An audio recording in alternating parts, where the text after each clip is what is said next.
본문 갈라디아서 5장 16절부터 24절까지 말씀 통해서 성령의 능력으로 부흥하는 교회, 성령의 능력으로 부흥하는 교회라는 제목으로 말씀 함께 나눕니다. 한 달 전 악몽을 꾸었습니다. 꿈 이야기를 별로 좋아하진 않지만 그래도 좋은 예화가 될 것 같아서 소개해 드립니다. 주일 예배 시간이 되었습니다. 저는 설교 원고를 들고 강대상으로 향했습니다. 평소 저의 주일 설교 원고는 11포인트로 해서 A4 용지 9장에서 10장 정도가 됩니다. 그러나 꿈속에서는 5장만 준비해서 설교단에 올랐지요. 설교 원고가 5장밖에 되지 않아서 저는 마음이 불편했습니다. 설교를 정성껏 준비하지 못한 것인가 하는 마음 때문이었습니다. 그래도 5장의 설교 원고를 꼼꼼히 들여다보면서 퇴고 작업을 완벽하게 마쳤습니다. 그런데 그날따라 예배 분위기가 어수선했습니다. 예배 시간 11시가 지나고 있는데 찬양은 아직 시작되지 않았습니다. 제 마음이 복잡한 것인지 아니면 예배 준비가 덜 된 것인지는 모르겠지만 꿈속에서 제 마음은 너무 불편했습니다. 찬양인도 없이 예배가 급하게 시작이 되었습니다. 그런데 문제가 하나 발생이 되었습니다. 설교 시간이 되었는데 설교 원고 5장 중에서 3장이 사라졌습니다. 너무 당황스러웠습니다. 저는 강대상 아래로 몸을 숙여 설교 원고를 찾기 시작했습니다. 그날따라 강대상 주변에 왜 그렇게 다른 종이들이 널브러져 있었는지 좀처럼 설교 원고를 찾을 수가 없었습니다. 오늘 여기 올라와 보니까 왜 꿈속에 강대상 주변이 어지러웠는지 알게 되었습니다. 이 찬양 악보집이 피스로 딱 정리가 오늘은 되어 있는데 그 전에는 찬양 악보, 설교 원고 복잡했는데 그래서 꿈속에 그런 모습이 나타났구나라는 생각이 들었습니다. 시간은 점점 흘러갔고 성도님들은 설교가 시작되기만을 기다리고 있었습니다. 식은땀이 줄줄 흘렀지요. 강대상 너머로 고개를 내밀어 청중을 바라보니 성도님들 중 1분, 2분 떠나기 시작했습니다. 이제는 걱정을 넘어 두려움이 몰려왔습니다. 제 아내와 부목사님이 강대상에 올라와서 함께 설교 원고를 찾기 시작했습니다. 그런데도 설교 원고는 나타나지 않았습니다. 저는 더 지체할 수 없어서 아내와 부목사님을 내려보내고 원고 2장을 들고 잃어버린 원고의 내용을 떠올리면서 설교하려고 했습니다. 그런데 조금 전까지만 해도 있었던 설교 원고 2장마저 사라져버렸습니다. 아내와 부목사님이 강대상 주변의 종이를 정리하면서 설교 원고 2장도 쓰레기인 줄 알고 가져다 버린 것입니다. 저는 다시 강대상 아래 앉아서 혹시 있을지 모를 원고를 다시 찾기 시작했습니다. 그러나 성도님들이 대부분 집에 돌아가시고 절반 정도 남아 계신 상태였기에 저는 더 지체하면 안 되겠다 싶은 마음에 원고 없이 설교하기로 했습니다. 그래, 예전에 나는 원고를 준비했어도 설교할 때는 원고를 보지 않고 했었잖아. 매끄럽지는 않아도 옛날처럼 원고 없이 설교해보자 라고 생각했습니다. 그런데 이번에는 성경 본문이 생각나지 않았습니다. 성경 본문이라도 생각이 나야 성경을 읽고 설교를 할 텐데 아무리 기억해내려 해도 본문이 구약인지 신약인지 아무것도 생각이 나지 않았습니다. 그때 제가 얼마나 두렵고 악몽 같았는지 아시겠습니까? 저는 마이크에 대고 이렇게 설교하기 시작했습니다. 여러분, 제가 이렇게 부족하고 연약합니다.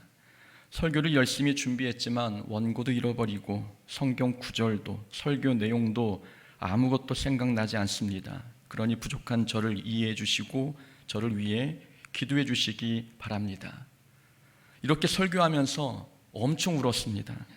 그랬더니 성도님들도 함께 우셨고 그날 예배는 눈물과 기도가 어우러진 부흥회가 되었습니다. 그러다가 꿈에서 깼습니다.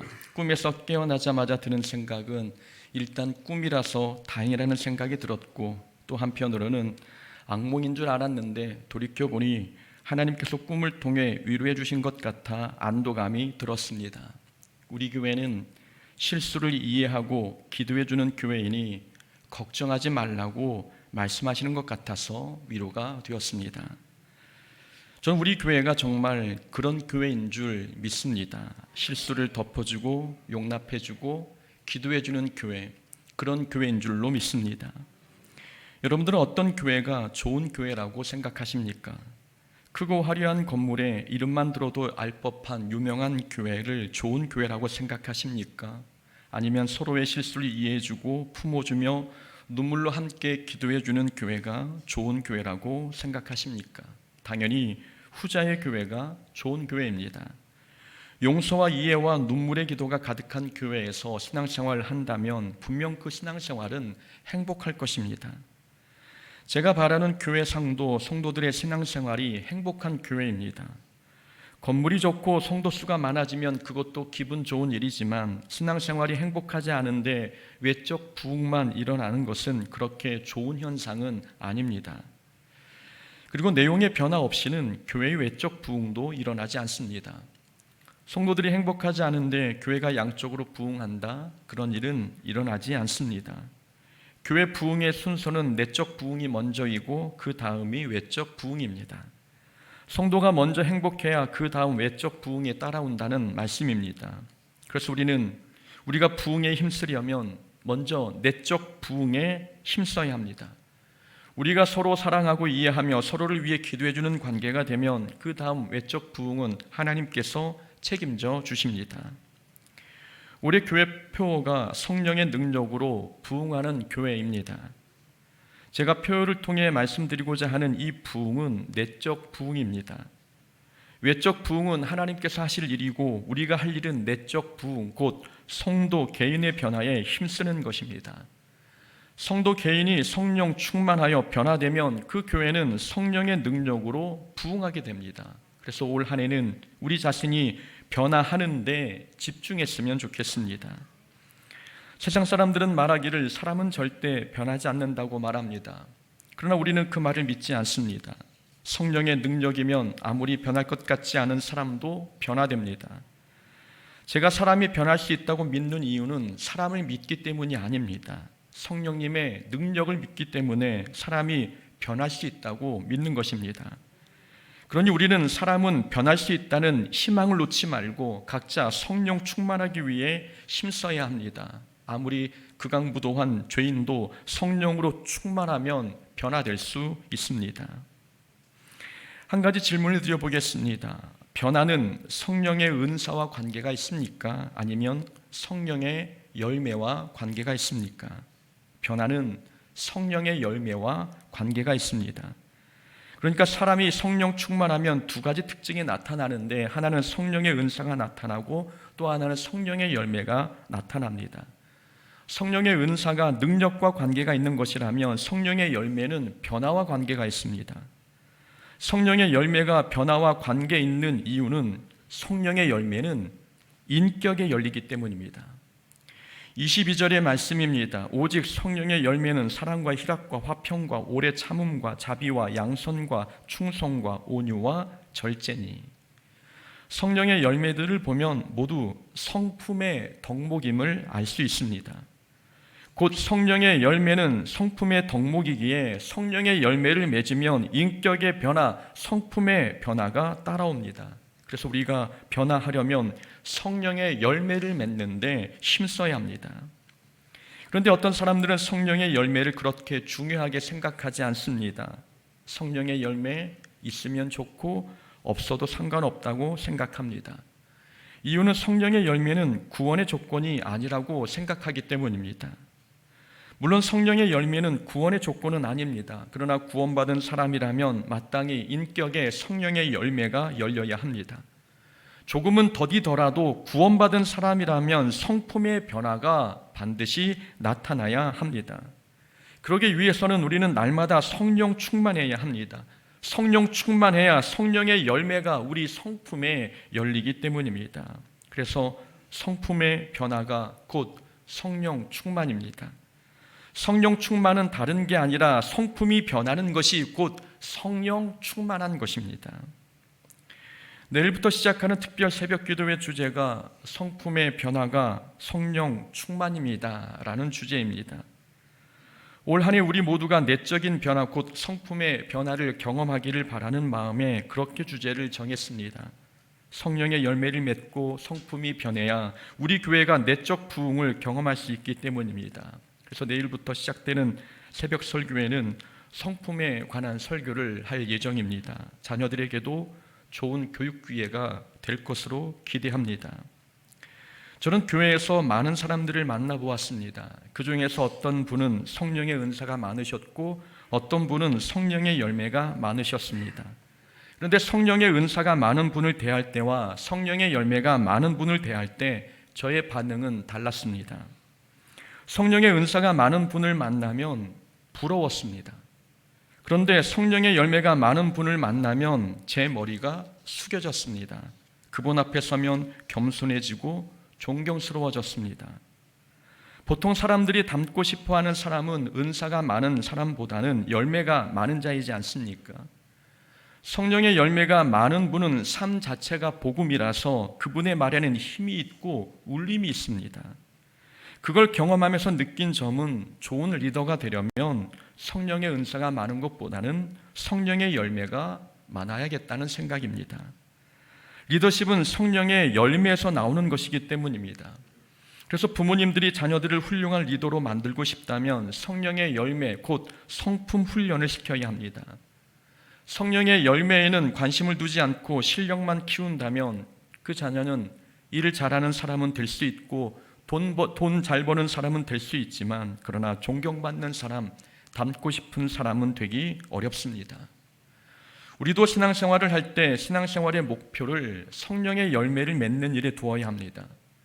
기도 응답이나 복 받는 것에 목표를 두는 것보다 성령의 열매를 맺는 일에 신앙의 목표를 두어야 합니다. 그렇게 된다면 우리 교회는 서로 존경하는 분위기, 상대방 앞에서 겸손해지는 분위기가 되지 않겠습니까?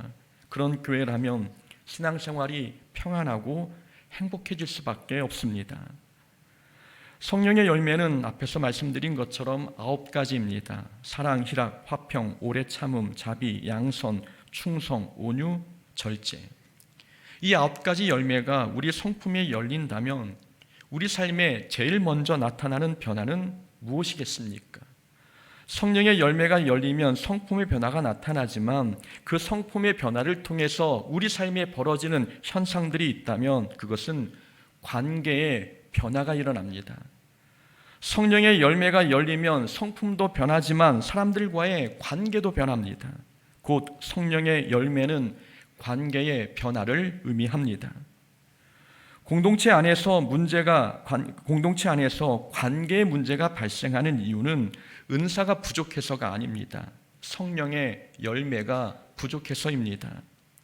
오래 참음의 열매가 없어서 관계가 틀어지고 화평의 열매가 없어서 불화가 일어납니다. 말의 절제, 행동의 절제, 감정의 절제, 이런 절제의 열매가 없어서 좋았던 관계에 금이 가기도 합니다. 그래서 성령의 열매가 없는 공동체에는 성도의 교제가 경직되어 있습니다. 그러나 인격의 성령의 열매가 열리면 사람들과의 관계가 좋아집니다. 만약 우리 교회 안에 관계성이 변화되고 있다면, 관계가 좋아지고 성도의 교제가 활발히 일어나고 있다면 우리 교회는 성령으로 충만해지고 있는 것입니다. 예수께서 이르시되 내 마음을 다하고 목숨을 다하고 뜻을 다하여 주 너의 하나님을 사랑하라 하셨으니 이것이 크고 첫째 되는 계명이요 둘째도 그와 같으니 내 이웃을 내 자신과 같이 사랑하라 하셨으니. 예수님께서 가르쳐 주신 말씀의 핵심은 하나님을 사랑하고 이웃을 사랑하는 것입니다. 이것은 관계성에 관한 말씀입니다. 예수님께서 가르쳐 주신 말씀의 핵심은 하나님과의 관계, 사람들과의 관계가 좋아지는 것입니다. 말씀의 핵심이 관계성이기에 예수님을 잘 믿는 사람이라면 사람들과의 관계가 좋아져야 합니다. 곧 관계성이 믿음이고 좋은 관계가 되는 것이 곧 성령 충만해지는 것입니다. 예수님께서 우리에게 관계성을 강조하신 이유가 있습니다. 모든 삶의 행복은, 모든 신앙의 행복은 관계성에 달려있기 때문입니다.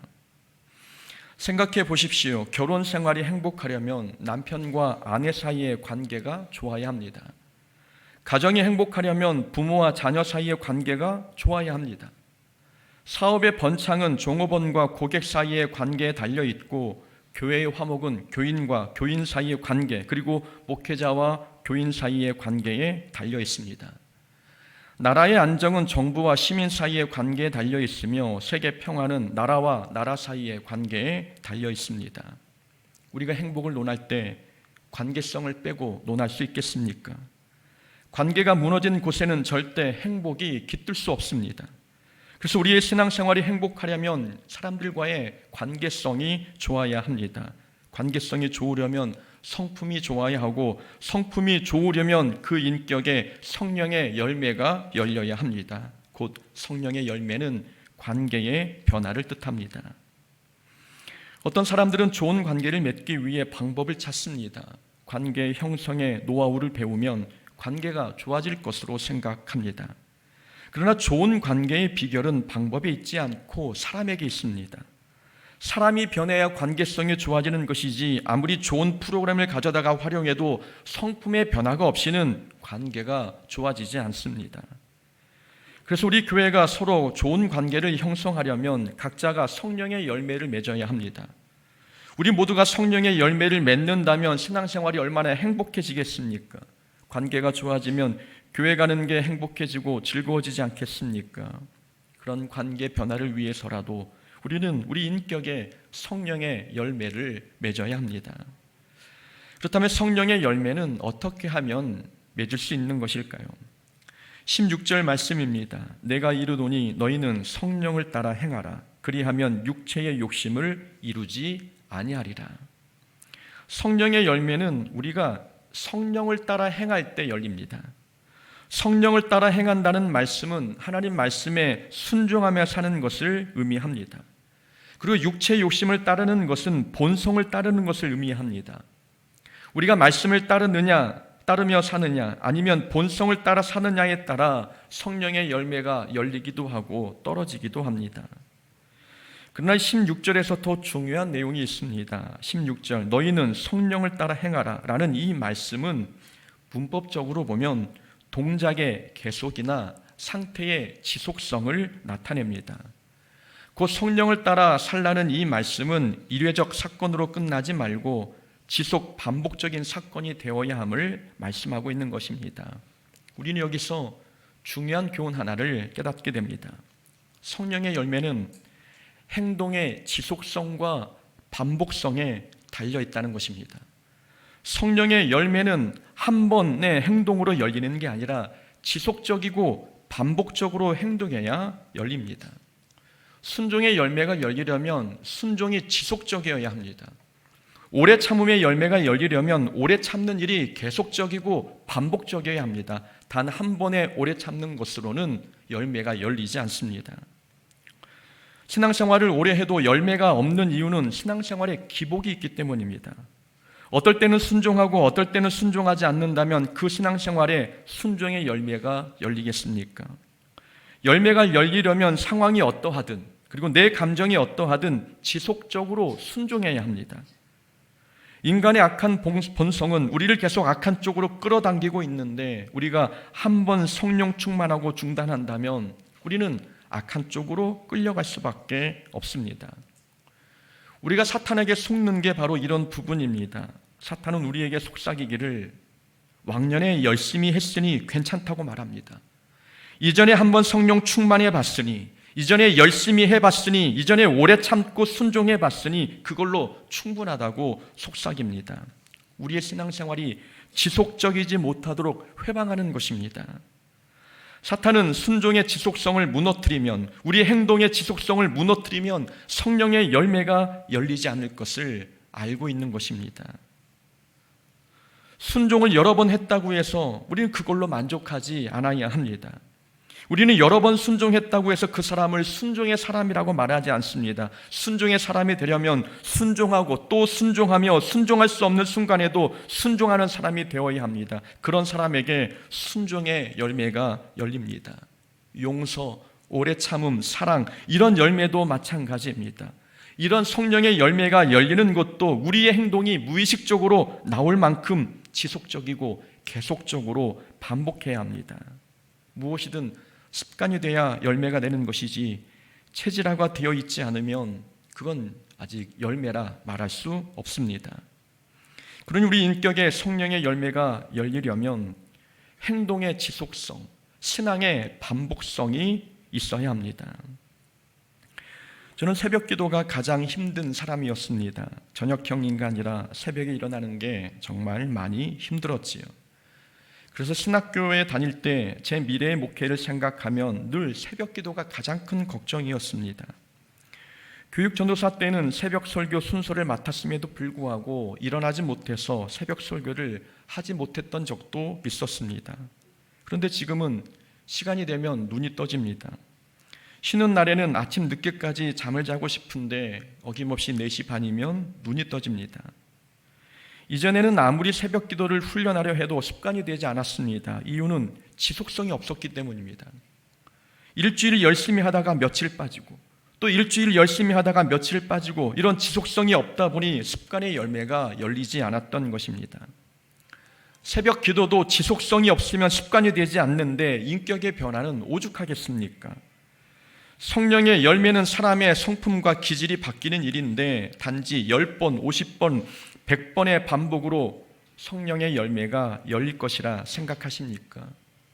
수년 동안 반복적이고 지속적으로 순종하고 힘써야 우리 성품의 변화의 열매가 나타나는 것입니다. 성령의 열매는 우리가 지속적으로 성령을 따라 행할 때 열립니다. 두 번째로 성령의 열매는 마음의 전쟁에서 믿음이 이겨야 열립니다. 우리 마음은 언제나 영적인 전쟁터입니다. 17절 말씀입니다. 육체의 소욕은 성령을 거스르고 성령은 육체를 거스르나니 이 둘이 서로 대적함으로 너희가 원하는 것을 하지 못하게 하려 함이니라. 우리 마음에 서로 대적해서 싸우는 두 존재가 있다고 말씀하고 있습니다.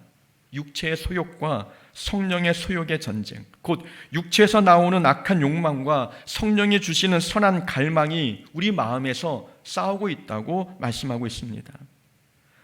사람은 자기 마음속에서 벌어지고 있는 전쟁에서 이기는 쪽을 따라 살게 되어 있습니다.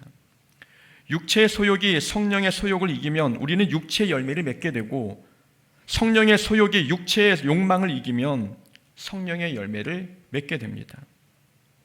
우리는 우리 마음속 전쟁에서 무엇이 이기고 있습니까? 중요한 것은 마음속 전쟁에서 누가 이기는지는 우리가 누구 편을 드느냐에 달려 있다는 사실입니다. 우리가 육체의 소욕 편을 들면 육체의 소욕이 이기고 성령님 편을 들면 성령의 갈망이 이깁니다. 우리가 오랜 세월 신앙생활을 하고 있는데 아직 성령의 열매가 부족하다면 우리가 육체의 욕심이 이기도록 편을 들고 있는지도 모릅니다. 이전 교회에서 부목사로 사역할 때였습니다. 부교육자실에는 저를 포함해 부목사 2명, 그리고 여자 전도사님 1분, 그리고 교육전도사님 2-3분이 계셨습니다. 그런데 제 옆에 있는 부목사님하고 여자 전도사님이 자주 싸웠습니다.